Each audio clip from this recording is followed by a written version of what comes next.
हे दोस्तों, इमेजिन करो आपको एक हाई सिक्योरिटी प्रिजन में एज प्रिजन गार्ड की नौकरी मिली है। अब वैसे तो यह बस एक जॉब है, बट इस जॉब के साथ आपको मिल गया है पावर। कोई भी आपकी अकाउंटेबिलिटी लेने वाला नहीं है और इस प्रिजन में आपके पास कंट्रोल है। आप जैसा चाहिए वैसा प्रिजन्स के साथ रह सकते हो। अब आप बताओ, ऐसे सिचुएशन में क्या आप नॉर्मल लोगों की तरह रहोगे, प्रिजन्स के साथ नॉर्मल तरीके से बिहेव करोगे जैसे सबके साथ करते हो, या फिर पावर आपको चेंज कर देगा? द लूसिफर इफेक्ट बुक के ऑथर जो है ना, वह बोलते हैं कि कई बार हम इंसानों को लगता है हमारी जो आइडेंटिटी है वो पत्थर पे लिखी हुई लकीर की तरह है जो मिटाए नहीं मिटेगी, बट ये सच नहीं है। वो बोलते हैं कई बार इंसान की आइडेंटिटी रेत पे लिखी हुई चीज जैसा हो जाती है, जिस पे पानी पड़े तो वो बदल भी सकती है, स्पेशली अगर कुछ डार्क साइकोलॉजी उसके अगेंस्ट काम कर रही है। तो लूसिफर बुक में ऐसे कई सारे साइकोलॉजिकल फैक्ट्स और हैक्स बताए हुए हैं जो बहुत ही डार्क तरीके से यूज होते हैं और किए जा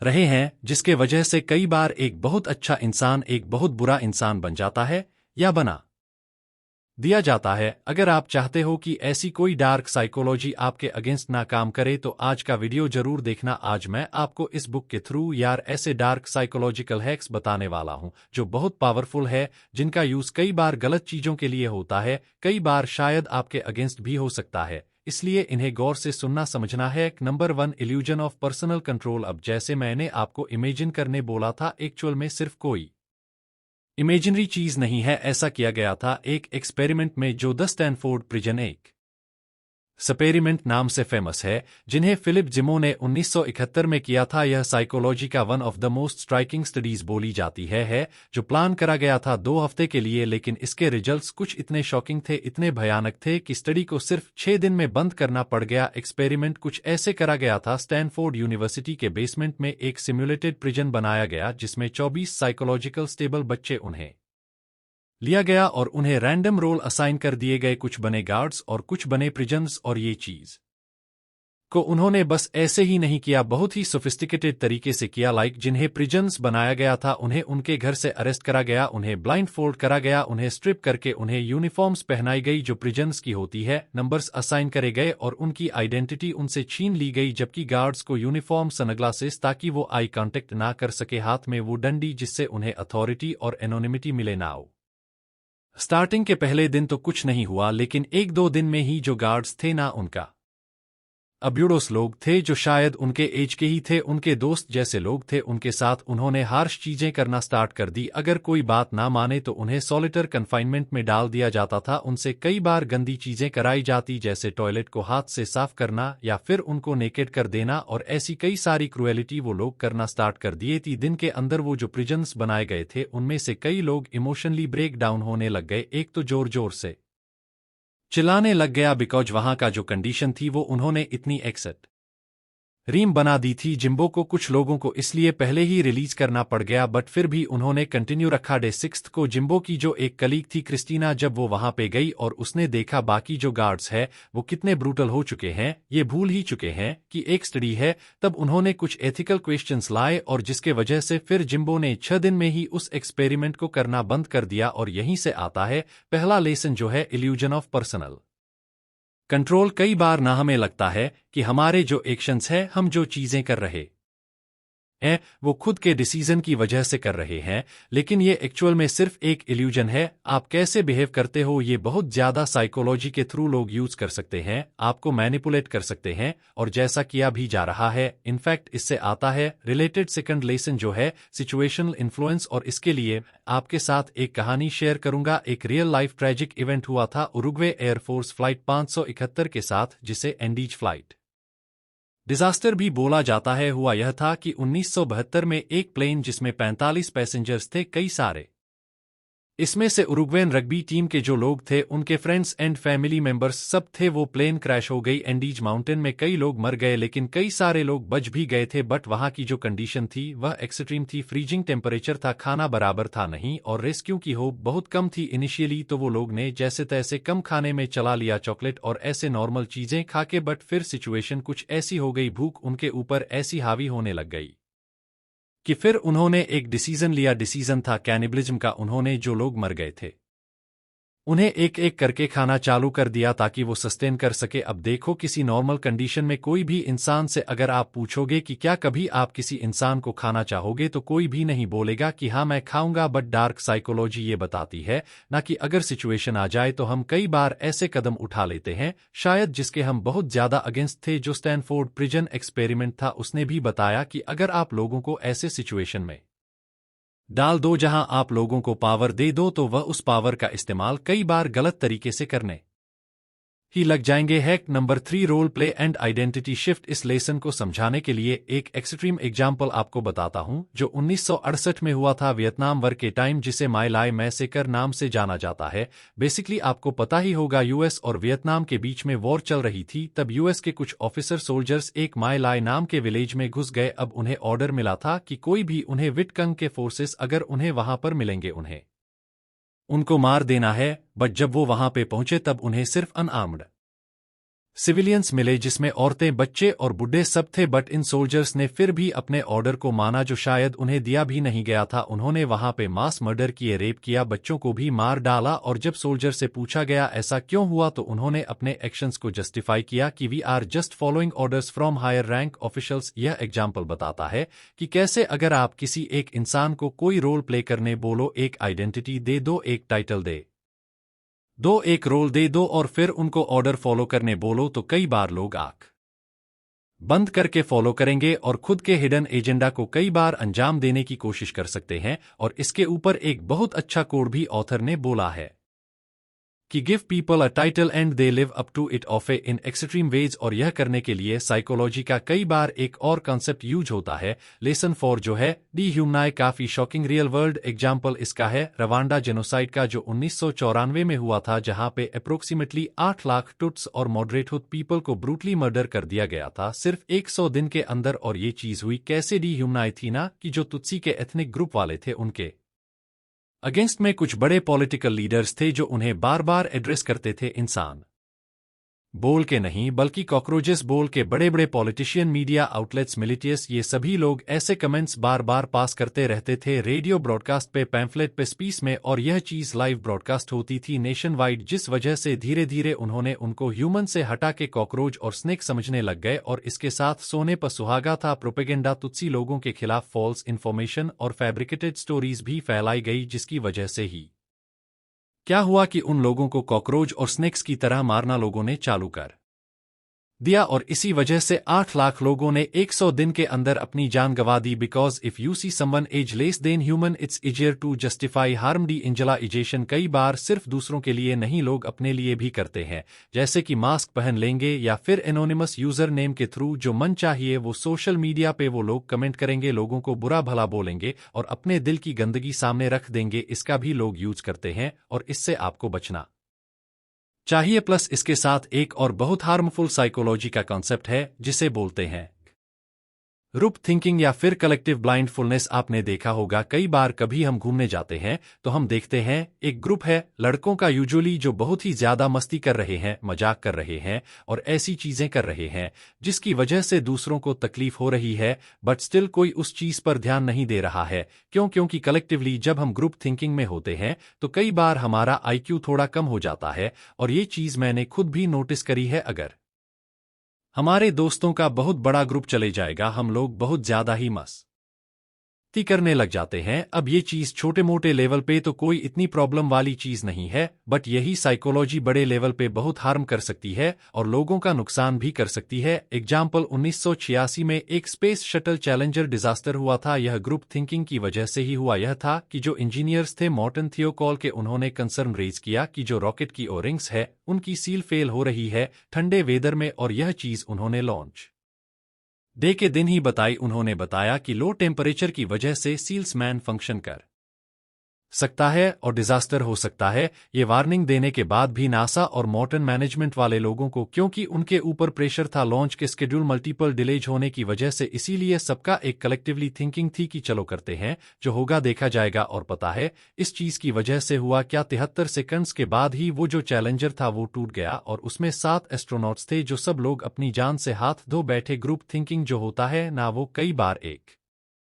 प्रेशर क्रिएट कर देता है, जिसकी वजह से कई बार हम उसके अगेंस्ट जाके कोई एक्शन नहीं ले पाते हैं, भले से एक ग्रुप गलत ही क्यों ना हो। और इससे हमें लेसन ही समझना चाहिए, जस्ट बिकॉज एक बड़ा ग्रुप कोई एक बात बोल रहा है तो जरूरी नहीं वो सही है। और कई बार ग्रुप में होने के बाद आपके ऊपर भी प्रेशर आएगा, बट वो टाइम पे आपको खड़े रहना है। आपको याद रखना है कि एक साइकोलॉजिकल प्रिंसिपल है जिससे आपको लड़ना है और गलत के खिलाफ फिर भी आवाज उठानी है अगर ऐसा कुछ हो रहा है तो। और उसके साथ साथ आपको नेक्स्ट साइकोलॉजिकल हैक भी याद रखना है जिसे बोलते हैं लेबलिंग। लेबलिंग एक बहुत ही कॉमन चीज है जो पेरेंट्स, टीचर्स, सोसाइटी मेंबर्स और हम खुद कई बार अपने लिए यूज कर लेते हैं। जैसे कि फॉर एग्जाम्पल एक बच्चे को बोल दिया ये तो बहुत ज्यादा मस्ती हो रहा है, और बार बार जब चाइल्ड को लेबल कर दिया जाता है कि एक ट्रबल मेकर है, एक मस्तीखोर बच्चा है, टीचर्स, पेरेंट्स या दूसरों की वजह से, तो यह चीज इंटरनलाइज हो जाती है। वो बच्चा खुद बिलीव करने लगता है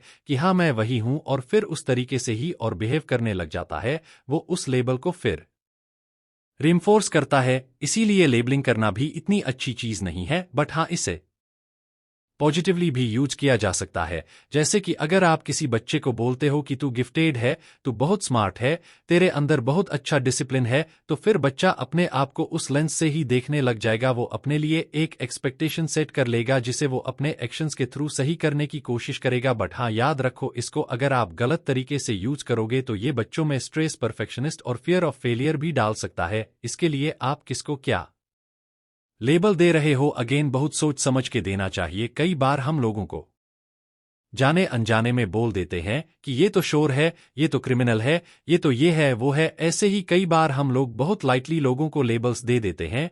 हम ये नहीं सोचते कि हमारा ये लेबल देना एक्चुअल में कितनी बड़ी प्रॉब्लम क्रिएट कर सकता है उनके खुद के लिए और हम सबके लिए भी। बिकॉज साइकोलॉजी का एक नेक्स्ट कॉन्सेप्ट है, एक नेक्स्ट लेसन है जिसे बोलते हैं सेल्फ फुलफिलिंग प्रोफेसी। कई बार हम इंसान भी है ना अपने आप की प्रोफेसी कर लेते हैं कि यार मैं तो एग्जाम में पक्का फेल होने वाला हूं, या फिर यार मैं बिजनेस करूंगा तो मैं पक्का फेल हो जाऊंगा, मैं कंटेंट क्रिएटर बन ही नहीं पाऊंगा। हम एक खुद की प्रोफेसी बना लेते हैं, डायरेक्टली इनडायरेक्टली खुद को लेबल्स दे देते हैं। और फिर हमने क्योंकि वो चीज बोल दी है, कॉन्शियसली अनकॉन्शियसली जो हमने बोल दिया है, हम उसके पीछे काम करने लग जाते हैं। आपने इसके बारे में स्टडी भी पढ़ी होगी शायद कि एक आदमी था जो बहुत हेल्दी था, अच्छा फील कर रहा था, फिट है, बट फिर उसको एक जन ने आके बोला कि क्या हुआ यार, तेरी तबीयत ठीक नहीं है क्या, बहुत डाउन डाउन लग रहा है। तो पहले आदमी को तो उसने बोल दिया कि नहीं सब ठीक है, बट फिर जब दूसरा आदमी ने आके उसको बोला या किसी कलीग ने आके बोला क्या हुआ तेरी तबीयत ठीक नहीं है क्या, तब उसके दिमाग में डाउट आ गया। तब उसने बिलीव करना चालू किया कि हाँ यार शायद मेरी तबीयत ठीक नहीं है। और ऐसे ही जब 2-3 लोगों ने उसको बोल दिया तो चौथे पांचवें टाइम तक उसे बिलीव हो गया कि उसकी तबीयत खराब है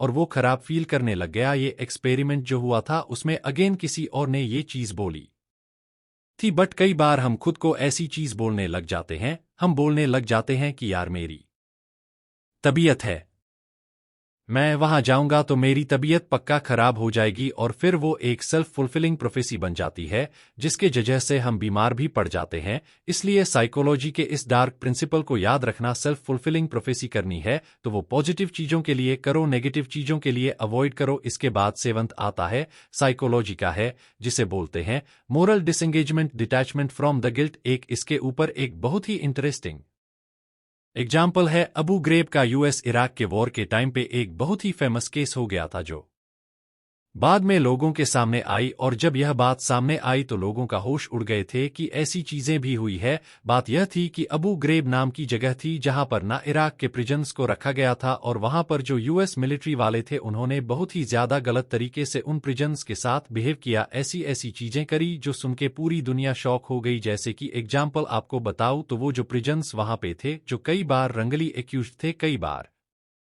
सिविलियंस थे, उनको वहां पे ब्रूटली फिजिकली मारा जाता था, साइकोलॉजिकल टॉर्चर किए जाते थे, इतना मारा जाता था कि घाव हो जाते थे, सीरियस इंजरी। और ये तो सिर्फ शुरुआत है, उन्हें कई बार नेकेड कर दिया जाता था, एक के ऊपर एक लिटा दिया जाता था और गंदी गंदी सेक्सुअल चीजें कराई जाती थी, फोर्स किया जाता था, मारा जाता था। करने के लिए उनके फोटोज निकाले जाते थे, उनका मजाक उड़ाया जाता था। अब ये चीज फिजिकली तो टॉर्चर्स थी ही, बट साइकोलॉजिकली भी ये बहुत ज्यादा टॉर्चर्स थी। बिकॉज आपको पता ही होगा कि वहां वाले लोग रिलीजियस ज्यादा होते हैं और ये सब चीजें रिलीजन के अगेंस्ट थी, उन्हें खौफनाक कुत्तों से डराया जाता, उनको स्ट्रेसफुल पोजीशन पर घंटों तक रखाया जाता था और पोजीशन तोड़ेंगे तो मारा जाता था, उन्हें सोने नहीं दिया जाता था, एक्सट्रीम कोल्ड एनवायरनमेंट में रखा जाता था, बिजली का झटके से मार देने की धमकी तो ऐसे ही देते रहते थे। इनफैक्ट एक फोटो जो बहुत ज्यादा फेमस हुआ था उसमें बेसिकली उनके चेहरे पे नकाब लगा दिया जाता था, जो वायर्स होते थे वो उनके फिंगर्स पर रख दिए जाते थे और उन्हें एक बॉक्स के ऊपर खड़े कर देते थे और बोला जाता था कि अगर आप यहां से गिर गए इस बॉक्स से तो तुम इलेक्ट्रिक ऊट्स करा जा रहा था। और कई बार ऐसे लोगों के साथ जो अगेन सिविलियंस थे, ये सारी चीजें इन ह्यूमन बिहेवियर जब लोगों के सामने आई तब भी उन्होंने ये क्लेम किया कि हम तो सिर्फ ऑर्डर फॉलो कर रहे थे और हम तो सिर्फ सब ह्यूमन एनिमी से डील कर रहे थे। इसी के ऊपर ऑथर बोलते हैं कि कन्विंसिबल कैन जस्टिफाई ऑलमोस्ट एनीथिंग। ना इससे हटके एक और साइकोलॉजी का प्रिंसिपल आता है जो काफी डार्क है, जिसे बोलते हैं द बाय स्टैंडर इफेक्ट, और इसका एक बहुत ही दर्दनाक एग्जाम्पल है जो न्यूयॉर्क सिटी 1964 में हुआ था। कीटी जेनोविथ जो जेनविजन ना एक दिन अपने अपार्टमेंट बिल्डिंग से बाहर आ रही थी, तभी एक आदमी विंस्टन मजली नाम का, उसने उनके ऊपर अटैक कर दिया, असल्ट किया, उसने उसको स्टैबली किया मल्टीपल टाइम, उसने उसको स्टैबी जो मल्टीपल टाइम था वो कितने देर तक था, 30 मिनट्स तक, इतना लंबा अटैक। इस दौरान ये जो जेनोविथ वो कई बार रोई चिल्लाई गिड़गिड़ा कि मुझे छोड़ दो, और उसने लोगों से बोला कि मुझे बचाओ, ये आदमी मुझे मार रहा है, स्टैब कर रहा है। बट इतना चिल्लाने रोने के बाद भी किसी ने भी उनकी हेल्प नहीं करी। कई सारे लोग थे, कई सारे नेबर्स ने उसको देखा यह सारी चीजें हो रही है, बट फिर भी लोगों ने हेल्प नहीं करी। इनफैक्ट 38 लोगों ने रिपोर्ट किया कि उन्होंने पार्ट्स में उस अटैक को देखा था, इधर सुना था या देखा था, बट फिर भी किसी ने इंटरव्यू नहीं किया। जब पुलिस ने उनसे पूछा कि आपने हेल्प क्यों नहीं करी, तो ऑलमोस्ट सबका रिप्लाई ये था कि हमने ये अज्यू किया कि कोई और उसकी मदद कर देगा। और इसी के ऊपर ऑथर एक इंटरेस्टिंग बात बोलता है, the more people present the rest responsibility any one person feels to act. और इस एग्जाम्पल से सीखने वाला लेसन यह है कि कल को खुदा ना खस्ता आपके साथ कोई ऐसा इंसिडेंट होता है, आप भीड़ वाली जगह पे हो और कुछ गलत हो रहा है, तब आप बचाओ बचाओ बोलने के बजाय, यह अजूम करने के बजाय कि कोई ना कोई आके हेल्प करेगा, आप स्पेसिफिक होके लोगों से मदद मांगो। कि जैसे कि वो रेड शर्ट वाले भाई साहब प्लीज मेरी मदद करो, या फिर वो व्हाइट सूट वाली मैम प्लीज मेरी मदद करिए। आप जब स्पेसिफिक होके मदद मांगोगे तो चांसेस बढ़ जाएंगे कि वो आके आपकी मदद करेगा या किसी और को बुलाएगा, या फिर आप उनको नहीं तो एटलीस्ट ये बोल सकते हो, वो रेड शेड वाले भाई साहब प्लीज पुलिस को फोन करो या मेरी मदद करो। ऐसे आप इस बायस्टैंडर इफेक्ट से बच सकते हो। इसके बाद एक और इंटरेस्टिंग साइकोलॉजिकल हैक आता है जो डार्क है, उसे बोलते हैं मोरल जस्टिफिकेशन। बहुत पहले की बात है, 1992 की सैलम विच ट्रायल्स नाम से ये इंसिडेंट फेमस है। नाउ इस पीरियड में ना पुटेन नाम की कम्युनिटी थी सैलम मैसाचुसेट्स में, जो बिलीव करते थे ना कि उन्हें ना अपनी सोसाइटी से इविल को खत्म करना है, एग्जीक्यूट करना है। और ये चीज करने के लिए उन्होंने पता है क्या किया, उन्होंने वहां की बहुत सारी औरतों को मारना चालू किया। कौन सी औरतें? वो औरतें जिनको एक यूज करा गया था कि वो विचक्राफ्ट करती है, मतलब काला जादू करती है। अब ये प्रूफ था नहीं था, वो सारी बातें छोड़ ही दो, उन्होंने मैसिव स्केल्स में हॉरिफाइड एक्ट्स करना चालू कर दिए इन औरतों के साथ, उनको प्रिजन में डालना, टॉर्चर करना, एग्जीक्यूशन कर देना, इवन इनोसेंट लोगों के स्पेशली वुमेन्स के साथ। यह चीज करा गया क्यों करा गया? क्योंकि उन्हें प्यूरिफाई करना था अपनी सोसाइटी को, और इसलिए वो ये सारी चीज कर रहे थे। जिसके ऊपर ऑथर बोलते हैं कि frame your action is serving a noble purpose and you can justify almost anything। कि आप एक ग्रेटर गुड के लिए चीज कर रहे हो, जैसे कि नाजी लोगों ने भी कई सारे जुश को मार दिया, ग्रेटर गुड खेल लिया, वैसे ही आपने भी कई सारे एग्जाम्पल्स देखे होंगे। अगर कोई एग्जाम्पल आपके दिमाग में आ रहा है तो कमेंट करके जरूर बताना। अब आते हैं नेक्स्ट पे जो है सोशल प्रेशर एंड कन्फॉर्मिंग। 2021 में एक ब्लैकआउट चैलेंज करके चीज हुई थी, आपको पता है, जो बच्चों के वो भी ग्लोबली। इससे क्या लेसन सीखना चाहिए? ये जो सोशली एक्सेप्टेड फील करने का प्रेशर है ना, वो हमारे ऊपर बहुत ज्यादा है, और उसके चक्कर में कई बार हम लोग ऐसे काम करने लग जाते हैं जो करना हमारे लिए और दूसरों के लिए जरा भी अच्छे नहीं होते हैं। हम सबके अंदर एक नीड है दूसरों के अप्रूवल की, और वो अप्रूवल जीतने के लिए हम अपने आप को कई बार हर्ट कर सकते हैं या फिर दूसरों को हर्ट कर सकते हैं, जो कि एकदम स्टूपिड है, और ये भी डार्क साइकोलॉजी हो जाती है। इसलिए इससे लड़ कई बार अगर आप सोशल मीडिया पर फालतू चीजें देख रहे हो, आप देख रहे हो 100 लोग ये फालतू चीज कर रहे हैं, तो वो टाइम पे आपको याद रखना है कि एक साइकोलॉजिकल प्रिंसिपल है जो आपके साथ गलत कर रहा है, एक लुसिफर इफेक्ट। तह शैतान की चीज है जिससे आपको बचना चाहिए। 100 लोग गलत काम कर रहे हैं तो आपको 10% नहीं बनना है जो सेम वो गलत काम करे, आपको उससे लड़ना है। इनफैक्ट ये जितनी भी लेसन्स मैंने आपको डार्क साइकोलॉजी के बताए हैं, जो हैक्स इंसानों के अगेंस्ट काम करते ही करते हैं, उनसे लड़ने का ना एक ही सलूशन है। बताओ क्या है वो? एक वर्ड में एम्पैथी। अगर हम दूसरों के लिए एम्पैथी रखना चालू कर दे, अपने लिए भी एम्पैथी रखना चालू कर दे, तो ये डार्क साइकोलॉजिकल कंसेप्ट काम नहीं आएंगे। मैक्सिमम चीजें होती ही तब है जब हम एम्पैथी को अपनी लाइफ से निकाल देते हैं। उसके पीछे भी एक बहुत बड़ा रीजन मुझे लगता है सोशल मीडिया है, जहां पर हम लोग हैं ना वायलेंस को आम होता हुआ देख रहे हैं। यहाँ पे कोई मर रहा है, वहां पे कोई मर रहा है, कोई किसी को मार रहा है। ये जो वायलेंस की चीजें हैं वो इतनी आम हो चुकी है, हम इतना ज्यादा आम तरीके से इस वायलेंस को देख रहे हैं, फील कर रहे हैं, इसके बारे में सुन रहे हैं। ये चीज भी हमें डीह्यूमनाए, ये चीज हमारे अंदर से एम्पैथी निकालते जा रहा है।